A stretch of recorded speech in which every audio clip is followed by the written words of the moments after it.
no ar!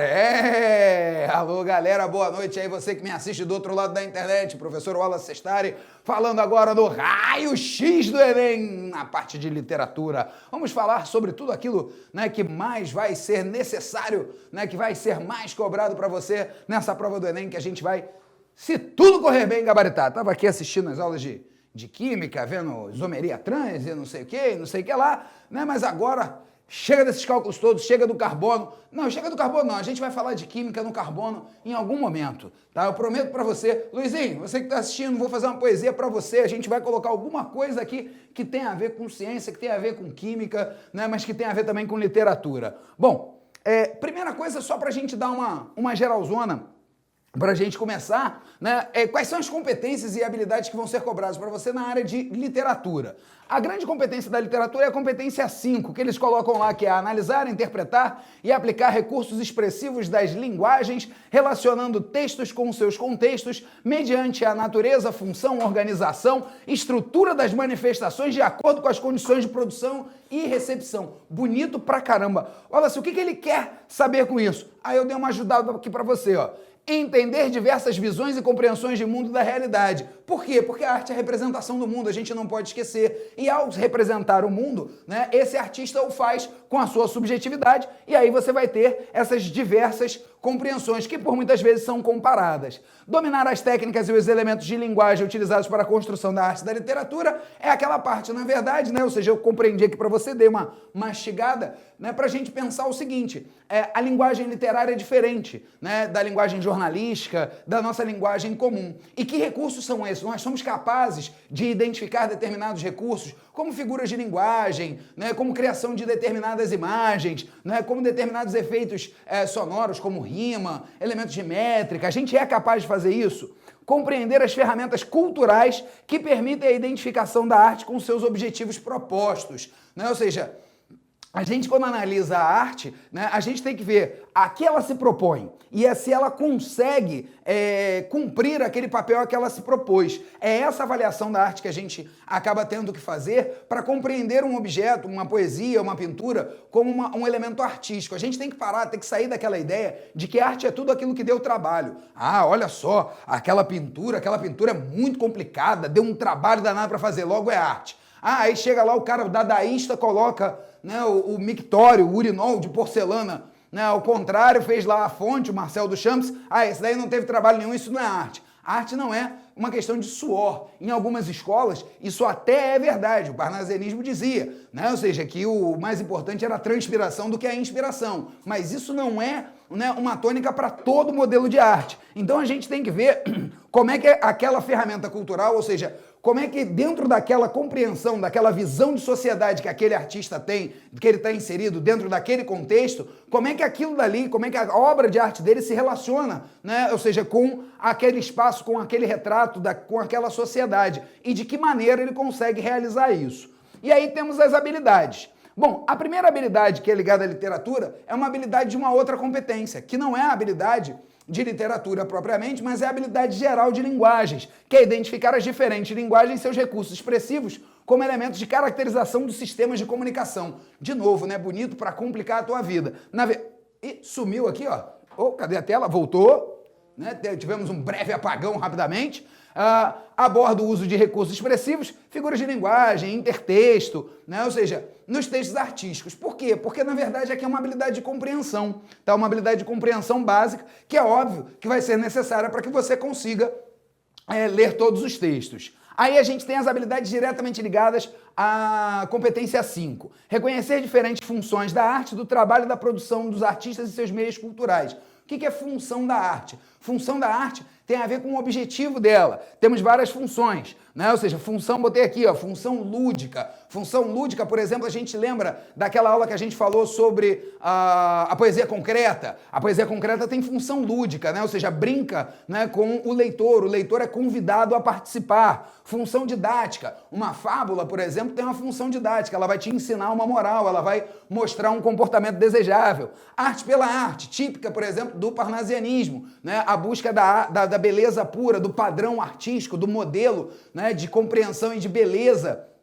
artística, temos função social, né? Ou seja, quando a arte se presta a alguma denúncia social, a algum retrato de alguma mazela ou de alguma voz dentro daquela sociedade. Então temos várias maneiras de observar quais são os objetivos daquela arte e principalmente das intenções dos artistas. É fundamental que a gente coloque, quando a gente fala, por exemplo, sobre modernismo, a gente vai falar sobre as características gerais do modernismo, mas é claro que cada um dos artistas ele vai ter a sua própria vertente, cada um dos artistas vai ter a sua própria compreensão de mundo, porque o contexto pode ser igual, mas o posicionamento naquele contexto pode ser diferente. Um determinado artista pode estar numa classe alta e o outro pode estar numa classe baixa, que vai gerar visões de realidade também diferentes. Habilidade 13, analisar as diversas produções artísticas como meio de explicar diferentes culturas, padrões de beleza e preconceitos, né? É a percepção da arte como uma maneira de identidade, né, de uma determinada cultura, de uma determinada época, né? Ou seja, como aquela época conseguia entender a realidade. Vamos dar um exemplo, o Barroco, né? O Barroco acontece lá nos anos de 1600, anos bastante complicados, né? Ou seja, ano que você tem a Reforma, Contra-Reforma, uma grande perseguição. Em Portugal, por exemplo, você tem a incerteza com a saída, né, com o desaparecimento de Dom Sebastião e a tomada, né, do poder pela Espanha. Então você tem lá uma época de incertezas, uma época de perseguições, uma época de censura, uma época de bastante pessimismo. Esse pessimismo ele é retratado, né, no Barroco. Esse desequilíbrio da sociedade é retratado no Barroco, né, como uma ideia de poesia, por exemplo, bastante rebuscada, de difícil entendimento, muito detalhada, né? Ou seja, a forma de, se o sujeito não se compreende ou não compreende a sua própria sociedade, como é que ele espelha isso dentro, né, da sua criação artística? Se você pensar nas artes plásticas, você vai ter o barroco, né, os cortes diagonais, totalmente diferente da coisa equilibrada. Então você vai ter muitas antíteses. Por quê? Porque havia a confusão, havia o conflito na sociedade, tá? E é claro que você tem padrões de beleza que estão adequados, né, exatamente ao contexto. Se você olhar lá o Renascimento, você tem a mulher mais gordinha, né? Ou seja, numa época de escassez de alimentos, a mulher que era gordinha porque, assim, ela acumulava gordura, portanto, ela era rica. Então, assim, esse padrão passava a ser um padrão de beleza. Então, você tem, na verdade, modificações desse padrão de beleza que tem a ver com o contexto, com a cultura e, propriamente, com os preconceitos que aquela sociedade produz.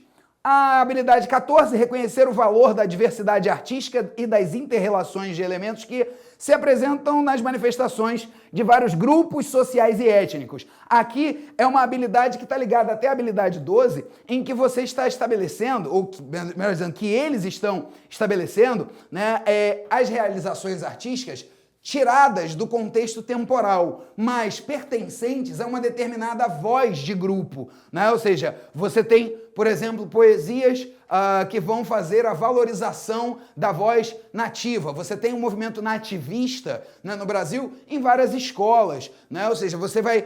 temos o movimento regionalista, então você tem uma voz do oprimido, você tem uma voz de uma população marginalizada, você tem uma voz que é segmentada do conjunto do restante, né, da sociedade. Então, esse H14, essa habilidade 14, ela vai buscar, na verdade, questões que trabalhem essa ideia.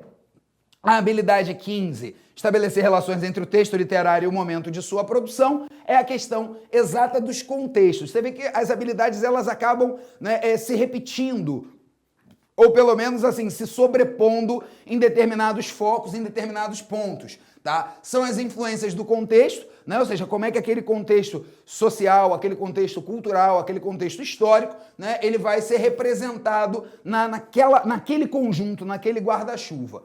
A habilidade 16, relacionar informações sobre concepções artísticas e procedimentos de construção do texto literário. Essa é talvez aquela que a gente mais espere na prova de literatura. São as características, né? Essa habilidade trata de, olha, o romantismo tem idealização, né? O barroco tem antítese, tem conflito. O modernismo tem característica do verso livre, tem característica de valorização do folclore, né? São exatamente as características, né? Que tipo de gênero é tratado?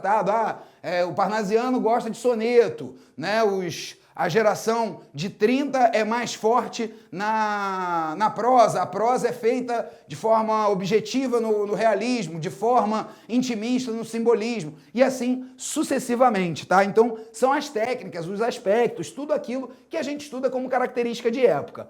A última habilidade, reconhecer a presença de valores sociais e humanos atualizáveis e permanentes no patrimônio literário nacional.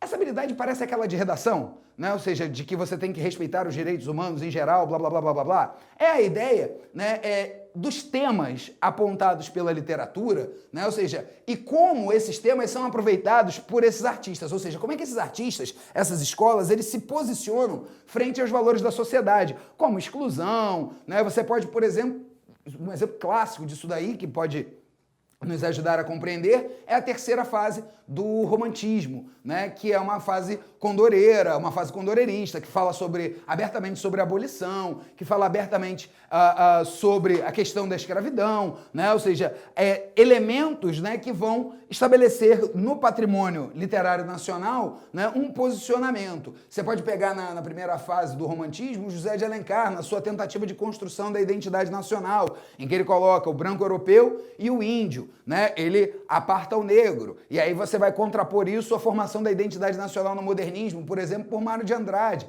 que transforma o brasileiro num anti-herói misturado, que é negro, branco e índio ao mesmo tempo, né? E não tem processo de idealização. Então, assim, são aqueles valores que podem ser cortados, é um corte diferente, esquece a época, mas aí, assim, a visão do homem. O homem aqui é mais divino, o homem aqui é mais animal, o homem aqui... A identidade desse povo brasileiro é X, a identidade desse povo brasileiro é Y. É a visão da sociedade, né? Ou seja, que a gente vai ter.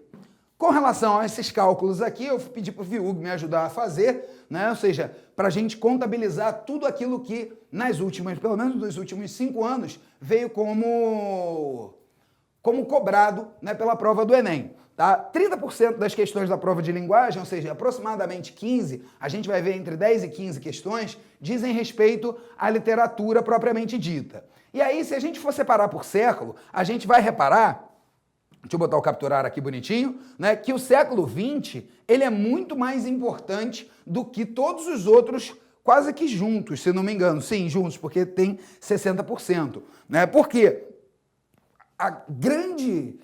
A maior parte das questões vão ser sobre textos, sobre autores do século XX, tá? Nem todas as questões literárias, elas são propriamente textos, poemas, ou você às vezes tem charge que interage com alguma obra artística, você às vezes tem o próprio quadro, mas normalmente do século XX. Grande parte deles, 60% dessas questões, vão se referir ao século XX, né? O século XIX, em especial, o realismo, tá? O realismo e o romantismo, perdão. O século XVII, XVIII cai pouco, né? Que é os anos de 1700, que é o arcadismo. E aqui, né, a gente tem o século XVI e o século XVII caindo bastante, né, o barroco, né, e principalmente, né, o quinhentismo, quando a gente fala sobre o descobrimento. Por quê? Porque o quinhentismo vai ter uma ponte com o modernismo. A gente sabe que o modernismo, ele faz uma visitação muito forte, né, a essa coisa mais nativista, essa coisa mais primarista, né? Ou seja, que é a ideia do descobrimento. Então a gente acaba tendo muitas questões de intertexto com relação a isso. Deixa eu voltar aqui, deixa eu esconder a lousa, deixa eu passar, pronto. Aí a gente chega aqui, a distribuição pelas exigências de habilidade. Não coloquei os números para facilitar a nossa vida, eu dividi em 4 categorias. A maior parte, eu esqueci que eu tenho que botar aqui o capturar. Olha eu passando tudo, voltei, capturar, pronto, agora sim. A maior parte delas de compreensão de textos, tá? Então, por muitas vezes você vai ver questões de literatura que não tem absolutamente nada, né, das escolas literárias sendo perguntado ali. É uma questão de compreensão do poema, compreensão do texto, tá? Boa parte delas,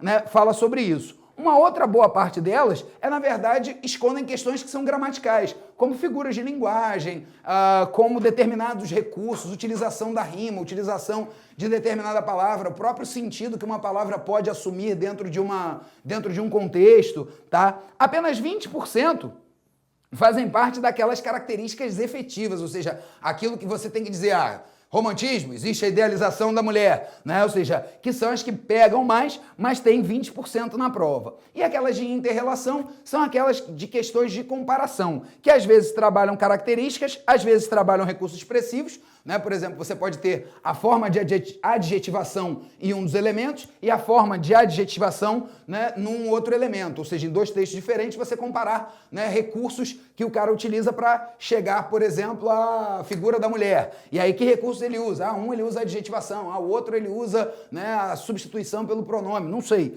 Né? Então, a gente tem aí essa diferença, né, das inter-relações que acaba se dividindo em todas as outras. Lembrem-se apenas de que recursos expressivos, quando a gente fala em poesia, né, eles estão muito ligados até alguma área, alguma zona cinzenta entre a literatura e a gramática, mas que pode haver recursos expressivos também em questões que não são de poemas, né? Ou seja, que não são de textos, mas questões que são de quadros, como, por exemplo, o cara dá um quadro para você, isso já caiu em 2008, faz tempo, verdade, né, que o cara dava um quadro impressionista e a resposta é que você tinha que saber que os impressionistas tinham a característica, né, de uma pincelada mais curta, né, que é um recurso, né, técnico que aquele cara utilizava para sua expressão. Vamos passar as questões, né? Falei com o Luizinho que eu ia... Passei. Falei com ele que eu ia falar sobre, né, as questões dos isômeros trans alguma coisa, já esqueci o que era o trans, não sei o que. Eu sei que o gabarito era a letra A, que eu tô vendo aqui no quadro dele ainda, tá? Augusto dos Anjos, né, essa prova, a prova do Enem de 2014, né, ele coloca lá a Psicologia de um Vencido, né, é um soneto, tá?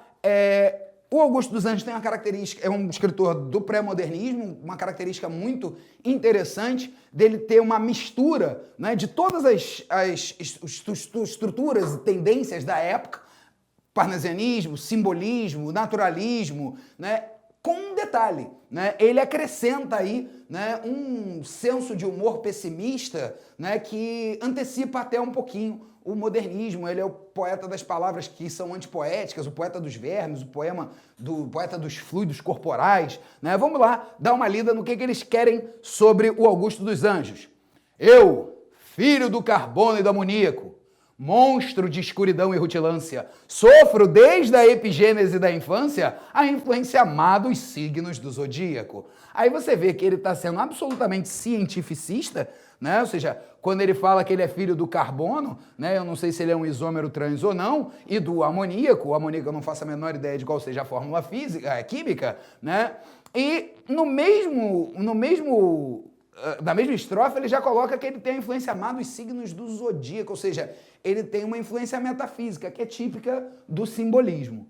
Profundissimamente hipocondríaco. Aqui a gente já vê uma antecipação do próprio modernismo, né? A brincadeira dele de se considerar hipocondríaco. Este ambiente me causa repugnância. Sobe-me à boca uma ânsia análoga à ânsia que escapa da boca de um cardíaco, né? Que o sangue podre das carnificinas come e a vida em geral declara guerra, anda a espreitar meus olhos para roê-los e há de deixar-me apenas os cabelos na frialdade inorgânica da terra. Ou seja, é o sujeito que fala sobre química, ou seja, ele tem lá a brincadeira com o cientificismo, ele tem, por outro lado, uma marca muito forte, quer escrever um soneto rimado, né? Ou seja, bastante metrificado, que é típico, né, das formas parnasianas, né? Ele tem todo um pessimismo, né, que o coloca, o culto à morte, o metafísico, né, que o aproxima, né, de alguma coisa simbolista, e ele ainda tem essa questão, né, mais, digamos assim, cotidiana, né, desse humor dele zoar a ele mesmo, que é uma característica quase moderna. Bom, o enunciado nos dizia: a poesia de Augusto dos Anjos revela aspectos de uma literatura de transição, né? Ele é poeta do pré-modernismo. O pré-modernismo a gente sabe que não é bem uma escola literária, é um processo de transição entre o finalzinho do realismo, que já começava a se regionalizar, e, em especial, na poesia, o parnasianismo e o simbolismo, e o modernismo, a semana de 22, que viria logo depois, designada como pré-modernista. Com relação à poética e à abordagem temática presente no soneto, identificam-se marcas dessa literatura de transição. Opa, ele quer características do poeta. Letra A forma do soneto. Tem. Versos metrificados. Tem. Ó, aqui acertou, hein? Aqui acertou, versos metrificados. Presença de rimas. Tem. Vocabulário requintado. Opa, requintado eu já não gostei. O vocabulário dele é um vocabulário cientificista, é um vocabulário, né, de palavras antipoéticas. Além do ceticismo. Beleza, isso tudo perfeito. Que antecipam conceitos estéticos vigentes no modernismo. Parou. Nem tudo o que ele falou antecipam processos, né, de estéticos vigentes no modernismo. Soneto, verso metrificado, isso não é uma ideia modernista. Essa ideia aqui, o requintado, e a ideia de que tudo isso antecipa conceitos, não. Ele até antecipa, mas ele antecipa com palavras antipoéticas, com uma postura mais humorística, mais irônica, né? Porém pessimista com relação à realidade, não por causa da forma de soneto e dos versos metrificados. Então essa aqui eu eliminei. O empenho do eu lírico pelo resgate da poesia simbolista. Eu não gosto do empenho, né? Ele até faz, né, um pouquinho uma referência simbolista, né? Quando ele fala lá metáforas como monstro de escuridão e rutilância e influência má dos signos do zodíaco. Isso aqui sim, isso vale. Isso daqui é questionável, né? Ou seja, monstro de escuridão e rutilância, né? O simbolista não era muito da ideia da escuridão. A gente lembra de Antífona lá de Cruz e Souza, formas alvas, formas claras. Eles gostavam mais de neblinas, eles não eram os caras dark, né? Tudo pro escuro. E nem existe um grande empenho dele em ser simbolista, mas sim em misturar. Deixei essa daí porque, assim, se eu não achar nada, eu vou de B, mas eu não gostei.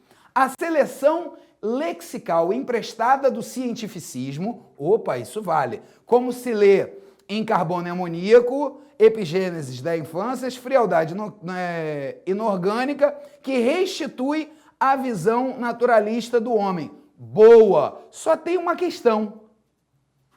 Epigênesis da Infância não é absolutamente cientificista, né? Ou seja, Carbono e Amoníaco, Frialdade Inorgânica, sim. Epigênesis não é alguma coisa, não é um conceito absolutamente científico ligado, né, ao naturalismo, que seria ligado à biologia, ligado à química, tá? Então, assim, e necessariamente ele acaba não restituindo totalmente a visão naturalista do homem, porque ele, no mesmo poema, ele acaba misturando também a ideia dele ser amaldiçoado, né, pelos signos do zodíaco.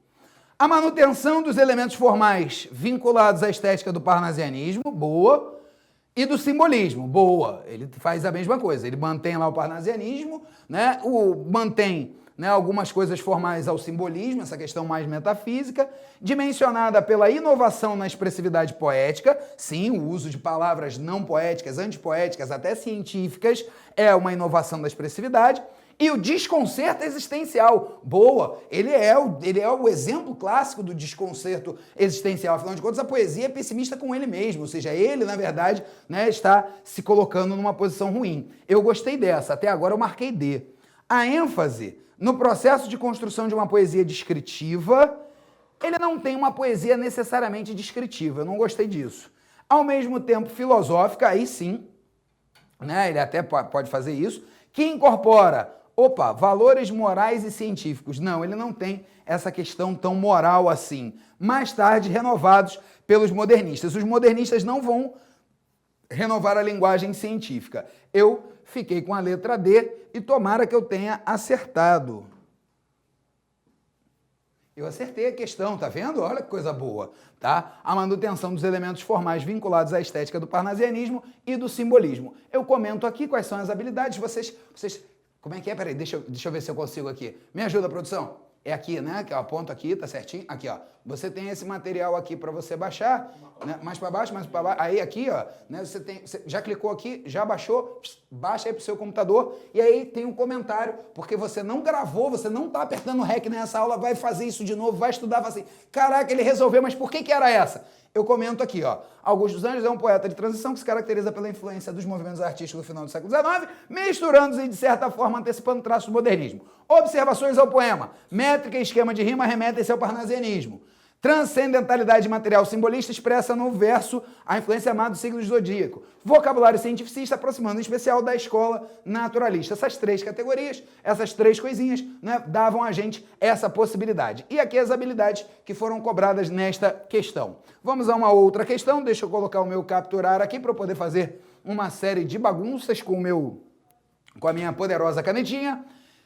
Também do Enem de 2014, quando Deus redimiu da tirania, da mão do faraó endurecido, o povo hebreu amado e esclarecido, Páscoa ficou da redenção o dia. Páscoa de flores, dia de alegria, aquele povo foi tão afligido, o dia em que por Deus foi redimido. Ergo sois vós, Senhor Deus da Bahia. Ai, Gregório. Pois, mandado pela alta majestade, nos remiu de tão triste cativeiro, nos livrou de tão vil calamidade. Quem pode, senão um verdadeiro Deus, que veio extirpar desta cidade o faraó do povo brasileiro? Senhor Gregório de Matos Guerra, fazendo uma clara comparação, né, de uma questão bíblica, né, ou seja, o Deus, né, é aquele momento em que ele vai jogar as pragas, né? Eu não sou um cara muito bom da parte bíblica da coisa, não. O pessoal aí do Twitter pode depois me ajudar, né? Ele vai falar aqui, né? Ou seja, tirar das mãos do jugo do faraó o povo hebreu, essa coisa toda. Ele está comparando o governador da Bahia, né? O faraó do povo brasileiro, né? E diz que um Deus, né? Esse Deus da Bahia, né? Opa, errei aqui. Voltei, foi lá. Né, o Deus da Bahia, ele vai também redimir, ou seja, ele está fazendo aquela comparação, né, do faraó que mandava e desmandava e escravizava o povo hebreu com o governador da Bahia, o faraó do povo brasileiro, típico de Gregório de Matos, um cara que gostava bastante de falar mal dos políticos da época. Inacreditavelmente, os políticos da época, a produção, você não vai acreditar nisso, na época lá em 1600 e alguma coisa, você não vai acreditar, mas os políticos daquela época, você acredita que eles roubavam o dinheiro do povo? Verdade. Naquela época, cara, os caras roubavam. É inacreditável você imaginar que você possa viver num país onde os seus governantes te roubam. Cara, isso é impensável, né? Ou seja, ainda bem que ficou lá atrás, lá nos anos de 1600. Bom, e já voltou com resposta, cara. Vou esconder a lousa. Vou voltar aqui. Peraí. Não, eu quero só capturar.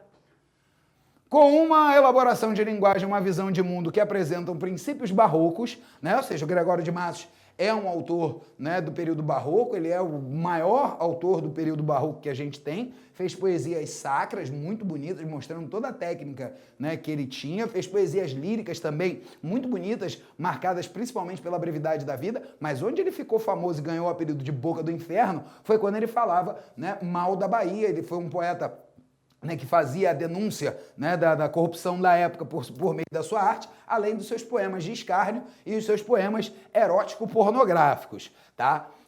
O soneto de Gregório de Matos apresenta uma temática, a temática que ele está fazendo, ele faz uma comparação com a Bíblia, uma intertextualidade com a Bíblia para criticar o governador da Bahia, que ele chama de o faraó da Bahia, que escraviza aquele povo. É essa a comparação que ele faz. Visão cética sobre as relações sociais. Eu não gostei muito dessa não, assim, muito genérica. Preocupação com a identidade brasileira. Ele não está muito preocupado com isso, ele é um grande defensor, né, da questão colonial mesmo, da questão portuguesa. Ele denunciava essa corrupção, que essa corrupção era uma corrupção contra a corte brasileira, contra a corte portuguesa. Ele não era um cara que falava muito da identidade, da formação da identidade brasileira. Crítica velada à forma de governo vigente. Sim, velada porque ele não fala dessa vez claramente, né? A forma de governo porque ele está dizendo lá, né, que o governador da Bahia é, na verdade, um verdadeiro faraó. Isso aqui, ó, tá certinho. A reflexão sobre os dogmas do cristianismo. Não, apesar dele citar a Bíblia, ele não está fazendo uma reflexão, ele está citando, né, uma história, uma passagem da Bíblia exatamente para fazer a comparação. Questionamento das práticas pagãs na Bahia. Não, isso aqui tá longe, né, dele estar falando sobre, né, o paganismo baiano. Ele não está, em maneira nenhuma, né, fazendo essa relação. Então, se tudo deu certo, letra C. Deixa eu perguntar à produção, a gente tem intervalo na aula de hoje, a gente vai embora direto? Simbora, gente! Vamos lá, então vamos passar, né? Porque se... Oi? Tem uma perguntinha aqui rápida. Opa! A perguntinha da Amanda. Olá, Amanda, tudo bem? Amanda Schultz. Ela pergunta. Qual é o sobrenome? Schultz. Shoot. Acho que é shoot. Ó, eu não tô lendo, tá, Amanda? Se eu estiver falando errado, é culpa da produção. Shoot. Professor, existe algum autor ou obra que seja recorrente em questões e que mereça uma atenção especial? No caso do Enem, não. No caso do Enem, a gente... alguns vestibulares, em especial os vestibulares das universidades de São Paulo, eles dão uma lista obrigatória de livros, tá? Obra em si, não. É claro que se você me perguntar quais são os autores mais prováveis, os mais famosos, ou seja, se eu tivesse que pensar em gente, Machado de Assis, Carlos Drummond de Andrade, esses caras são legais você entender bastante sobre eles, mas não só sobre eles. Por exemplo, eu vou pensar aqui, anos de 1600, eu tenho que saber qual é a característica do Gregório de Matos, eu tenho que saber que o Gregório de Matos ele fazia, né, a crítica à sociedade baiana. Pô, anos de 1800, pô, José de Alencar. Eu tenho que saber que José de Alencar tem duas fases na sua carreira. Uma fase mais indianista e a outra de romances urbanos. Mas que em ambos ele tinha lá um processo de idealização do amor, idealização da mulher, né? Machado de Assis, eu tenho que saber características do Machado, como o pessimismo, como a questão da construção dos personagens, que são personagens mais redondas.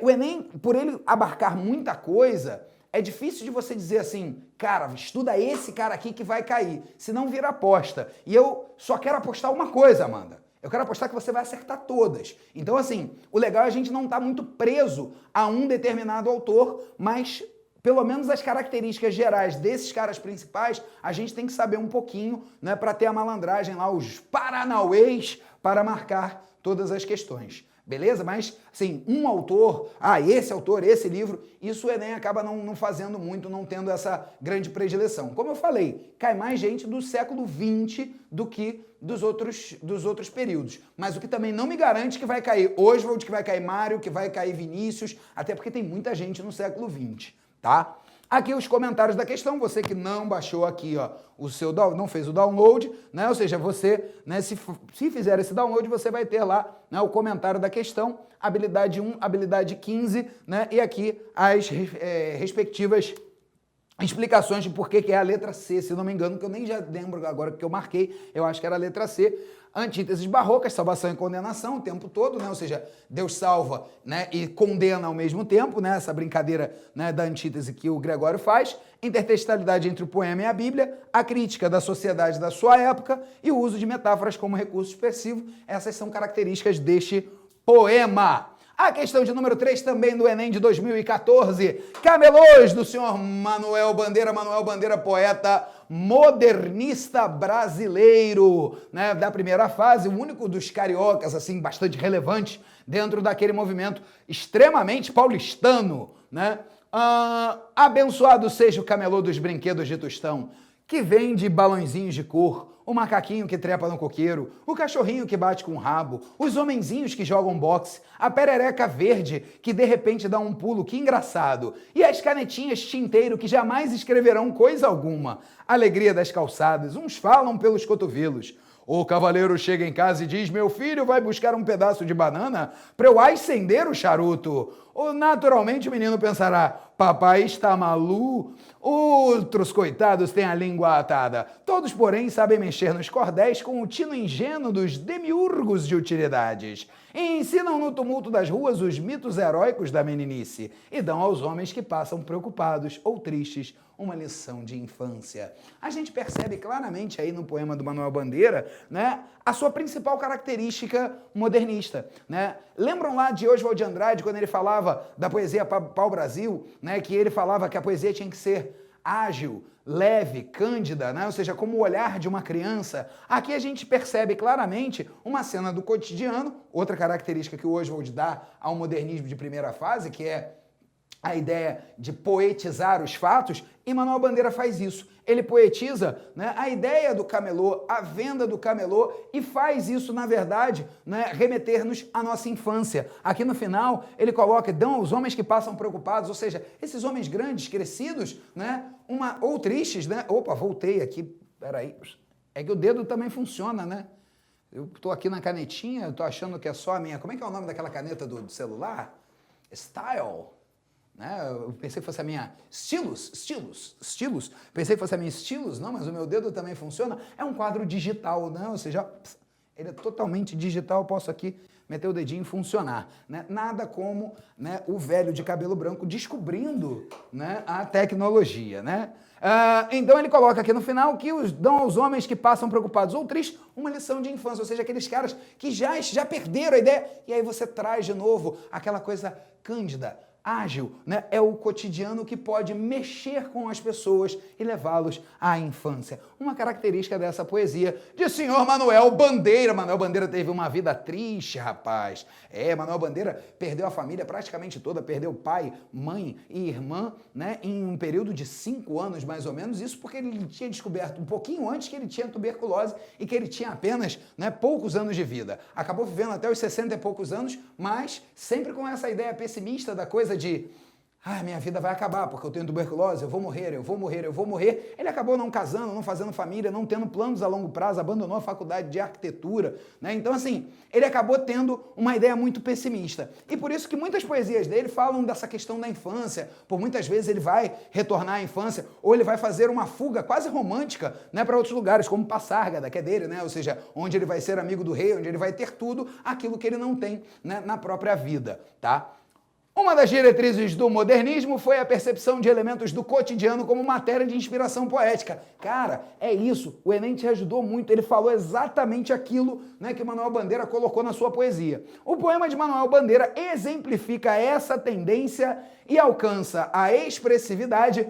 Por quê? Ou seja, por que ele está, né, ou seja, fazendo elementos do cotidiano? Olha a dica, olha a palavra que o cara te deu. Elementos do cotidiano, né? Expressividade, elemento do cotidiano. Realiza o inventário dos elementos lúdicos tradicionais da criança brasileira. Isso tem cara de cotidiano para você? Ou seja, fazer um inventário de todos os elementos de brincadeira. Não é isso. Isso não tem nada de cotidiano.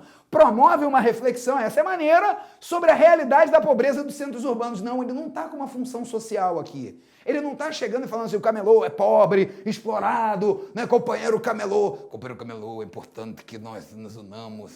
Né? Eu não vou imitar o Lula não, porque está dando azar, né, agora esse negócio. Então, bom... Então, assim, ele não está fazendo esse tipo de poesia, né? Uma poesia mais social. Traduz em linguagem lírica o mosaico de elementos, bonito isso, o mosaico de elementos de significação corriqueira. Opa, gostei. Olha aqui, ó, cotidiano, deixa eu botar aqui, capturar. Vamos lá, aqui, ó, cotidiano, né? Ou seja, elementos do cotidiano, tem a ver exatamente com significação corriqueira. Significação corriqueira é aquilo que é cotidiano, aquilo que é simples, aquilo que é da coisa mais fácil. Olha só, traduz em linguagem lírica, ele poetizou os fatos. Cara, gostei, já marquei. Introduz a interlocução. Sabe o que é interlocução? Interlocução é ele falar com alguém. Ele tem ali um discurso direto, mas ele não faz uma interlocução com você, né, para construir um mecanismo de poética nova. Esquece, essa aqui está completamente fora. Constata a condição melancólica dos homens distantes da simplicidade infantil. Repara, ele até estabelece isso no final como uma boa reflexão, mas não é isso que, na verdade, está sendo pedido pelo enunciado. O enunciado está dizendo como ele consegue alcançar a expressividade buscando a tendência da percepção dos elementos do cotidiano. Ele faz a percepção dos elementos do cotidiano utilizando uma linguagem lírica, tá? Utilizando elementos de significação corriqueira. Por isso, deixa eu colocar aqui, esconder lousa, a resposta, letra C. Beleza? Bom, vamos lá para algumas questões. Aqui, aquele quadrinho que você tem, né? Ou seja, para você acompanhar as habilidades e tudo. Opa, voltei. E as habilidades e tudo aquilo, né, que a gente pode falar sobre aquela poesia, né, a concepção modernista, suas construções formais, né, e o tipo de linguagem que a gente tem. E aí a gente passa para o Enem de 2013, Mal Secreto, Raimundo Correia. Raimundo Correia, poeta do parnasianismo, nem é o maior poeta parnasiano que a gente tem. Esse é o Olavo Bilac, mais formal, o cara que era o príncipe dos poetas, né? Ou seja, ele ganhou o príncipe dos poetas brasileiros pela revista Fonfon. Né? Você já era assinante de produção, você estava vivo nessa época, era assinante da revista Fonfon? Não, nem vovô, né? Nem vovô era assinante da revista Fonfon. Se a cólera que espuma, a dor que mora... Parei que eu quero falar sobre Raimundo Corrêa. Raimundo Corrêa, além de parnasiano, tá? Ou seja, ele era o cara parnasiano, mas ele tem um início de carreira romântico. E isso o afasta, às vezes, um pouquinho daquele paradigma, daquele cânone, daquele modelo parnasiano muito fechado, aquele modelo, né, que reduz a forma, aquele que só se preocupa quadradão, né, com a forma. Ele às vezes tem alguns arroubos românticos, às vezes ele demonstra que como poeta parnasiano existe um coração. No nosso raio-x não tem um coração, né? Ou seja, tirou o raio-x e a gente não tem um coração, mas assim, a gente de literatura tem um coração que bate forte, né? E o Raimundo Corrêa, ele tinha esse coração. Então, mesmo nas poesias parnasianas dele, escapa um pouquinho, né, de alguma visão, alguma percepção um pouco mais romantizada, né? Isso é comum, né, por conta desse começo de carreira dele. Bom, dito isso, vamos lá, vamos ler de novo o poema do Raimundo Corrêa. Se a cólera que espuma a dor que mora na alma e destrói cada ilusão que nasce, tudo o que punge, tudo o que devora, o coração no rosto se estampasse. Se pudesse, o espírito que chora, ver através da máscara da face, que bonito, né? Nós com aquela máscara, aquela ideia de que vamos fingir que nós somos outra pessoa. Quanta gente, talvez, que inveja agora nos causa, então piedade nos causasse. Gente, repara como esse cara bateu forte na tecla. Aquela galera, hoje, isso aqui vale hoje pro Facebook, aquela galera que tá lá no Face, né, só postando coisa maneira, porque a vida de todo mundo é feliz pra caramba no Face. É a máscara da face. Se a gente pudesse ver através da máscara da face, quanta gente que agora a gente olha lá no Face, caraca, queria fazer isso, caraca, queria estar assim, caraca, queria ter a vida do cara. Você estaria invejando? Se você visse a verdade da vida daquela pessoa, nós poderíamos ter piedade. Ah, coitado. É isso que ele está colocando lá na virada do século, no fiozinho do século XIX, ele já estava antevendo o que aconteceria no Facebook. Quero curtir. Quanta gente que ri, talvez consigo, guarda um atroz, recôndito inimigo, como invisível chaga cancerosa, né? Ou seja, por trás do riso tem aquela coisa ruim, aquela coisa, né? Ou seja, que consome por dentro. Quanta gente que ri, talvez existe, cuja aventura única consiste em parecer aos outros venturosa. Olha a conclusão. Quanta gente que ri, né? Que vai existir, cuja aventura, ou seja, cuja felicidade, cuja alegria, cujo objetivo consiste unicamente em parecer feliz. Ou seja, a felicidade do cara é só aparência. Essa é o grande barato aqui que ele está colocando. Coerente com a proposta parnasiana de cuidado formal e racionalidade na condução temática, repara, ele, apesar de parnasiano ter esse cuidado formal e essa ideia de racionalidade é expor, né, ou seja, detalhadamente aqueles elementos, o soneto de Raimundo Corrêa reflete sobre a forma de como as emoções... Repara que a temática dele não é a temática do vaso grego, do vaso chinês, do vaso romano, do vaso sanitário, sei lá, né, do vaso qualquer.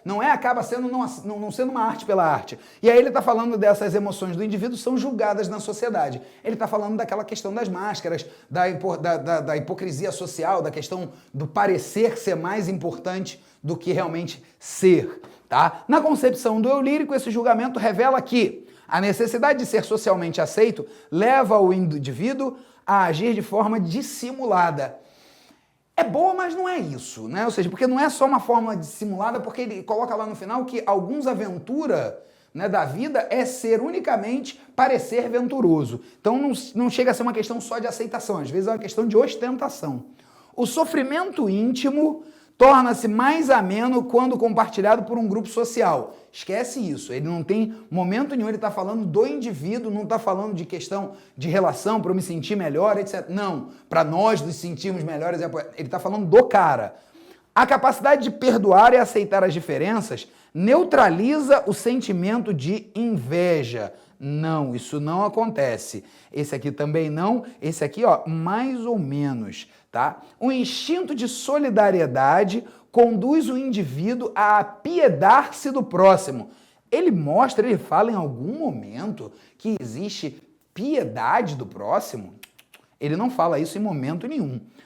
A transfiguração da angústia em alegria é um artifício nocivo ao convívio social. essa daqui a gente tem que tomar muito cuidado. Ela não é, tá? Essa aqui tá errada. Sobrou a nossa letra A. Por mais que eu tenha colocado aqui um mais ou menos, não ter gostado muito, né, a ideia de necessidade de ser socialmente aceito, eu acho que as pessoas podem fazer isso, segundo ele mesmo, né, por uma questão de ostentação e não de aceitação, tá? Mas essa daqui, beleza, essa aqui bate com o que a gente tá vendo. Aqui, ó, a transfiguração da angústia em alegria é um artifício nocivo ao convívio social. Se a gente parar para pensar nisso aqui, a gente pode falar assim, cara, isso tá certo, isso que é o que acontece, né? Ou seja, é verdade que isso não devia de acontecer na sociedade.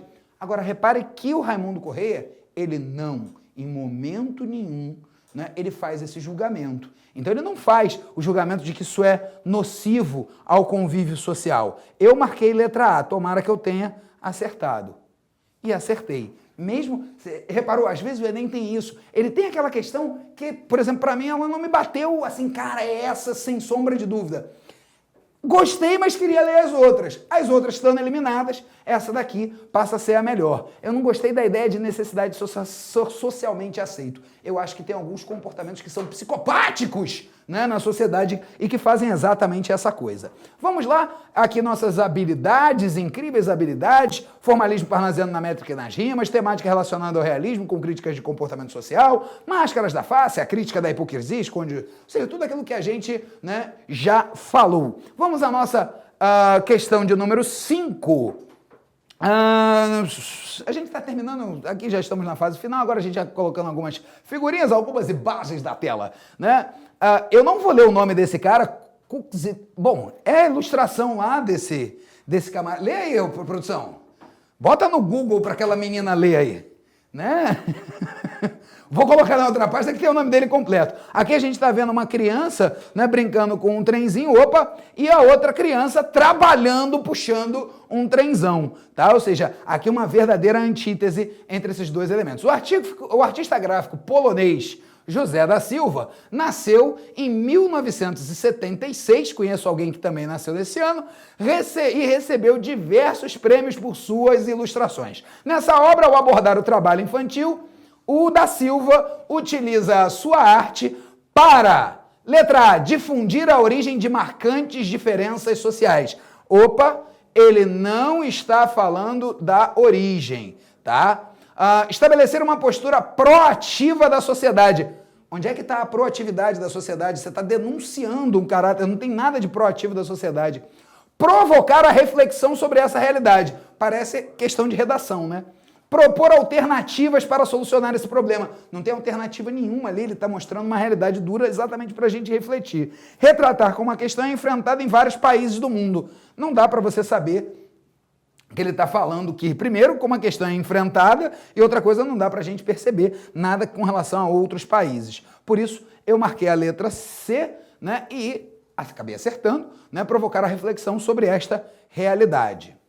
As nossas habilidades e aqui, né, aos comentários sobre a questão, sobre a arte, você pega aqui, ó, aqui no download, que bonitinho no meu dedo, tomara que eu esteja acertando, tá?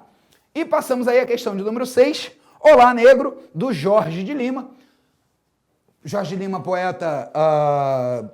Jorge de Lima é um poeta complicado, porque ele é um poeta que ele começa parnasiano e ele depois se assume modernista e ele é meio bagunçado, porque ele tem poesias que são sonetos bastante formais, no estilo mesmo modernista, depois ele combina, né, modernismo com algumas coisas mais formais, ele acaba depois falando do negro, ele fala do folclore, a grande obra dele é a Invenção de Orfeu, né, ou seja, é realmente um poeta bem legal, mas assim, não dá para você situá-lo, não dá para você rotular esse cara como modernista, como simbolista, como parnasiano, porque ele passeia aí entre algumas escolas.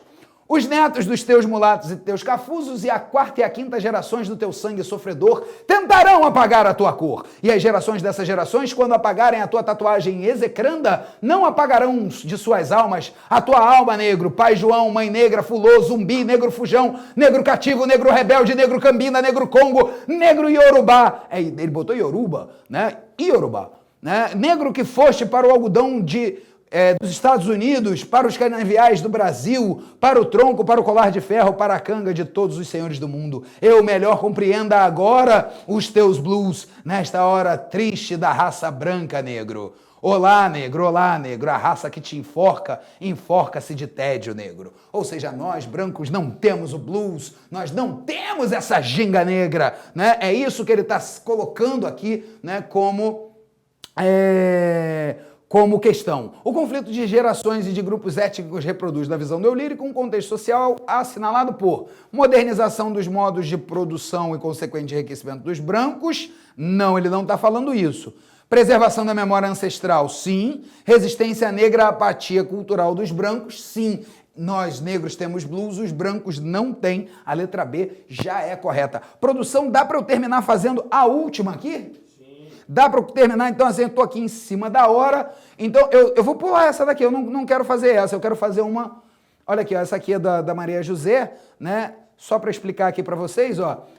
Vamos ao Teatro Maria José, quem me dera, desmanchei em rosca de 15 quilos de farinha. Maria José, na verdade, é a empregada, né? Ela não vai, né? Ou seja, tô podre, outro dia a gente vamos, o que, né, demonstra, inclusive, uma tentativa de colocar numa classe social. Teatro, teatro, teatro! Ela começa a falar no espelho e o espelho quebra, né? Ou seja, ela, a Maria José, vira a própria diva. É isso que vai acabar dando como resposta correta. Eu queria ver... A poesia que eu queria fazer eram só as dibagens, tá? Aqui a gente tem um poema do Camões e uma imagem do Rafaelo, né? Rafaelo, um daqueles grandes pintores do Renascimento, né? Ou seja, Michelangelo, Rafaelo, Leonardo, Donatello, Mestre Splinter, né? Ou seja, aquela galera toda lá do Renascimento, né? A mulher com um unicórnio, alguma coisa fantasiosa, e aqui o Camões, também mais ou menos da mesma época, falando: lê da serenidade deleitosa, que representa em terra um paraíso entre rubis e perlas doce riso, debaixo do ouro e neve cor-de-rosa, presença moderada e graciosa, onde ensinando estão despejo e o siso, que se pode por arte e por aviso, como por natureza ser fermosa. Fala de quem a morte e a vida pende, rara, suave, enfim, senhora vossa, repouso nela alegre e comedido. Entre estas as armas são com que me rende e me cativa amor, mas que não possa despojar-me da glória do rendido. Olha que bonito ele falando da mulher. Opa, voltei. Né? A pintura e o poema, embora sendo produtos de duas linguagens artísticas diferentes, participaram do mesmo contexto social. É o Renascimento, né? Que na poesia ficou conhecido como classicismo. Tá? Apresentarem um retrato realista. Ninguém imagina que um unicórnio é um retrato realista, né? Ou seja, a gente pode, né, pular essa. Valorizarem o excesso de enfeite na apresentação pessoal. A valorização dos excessos é coisa de barroco, né? O Renascimento é marcado pelo equilíbrio. Apresentarem um retrato ideal de mulher marcado pela sobriedade e pelo equilíbrio, valeu, evidenciados pela postura, expressão e vestimento da moça e nos adjetivos usados pelo poema. Essa aqui tem tudo a ver com o Renascimento, tudo a ver com o classicismo. Tá? Desprezarem o conceito medieval da idealização da mulher, porque todo mundo ali também idealizava a mulher. Apresentarem um retrato ideal de mulher, sim, marcado pela emotividade e pela alguma coisa que não dá para ver aqui. Peraí, deixa eu puxar isso.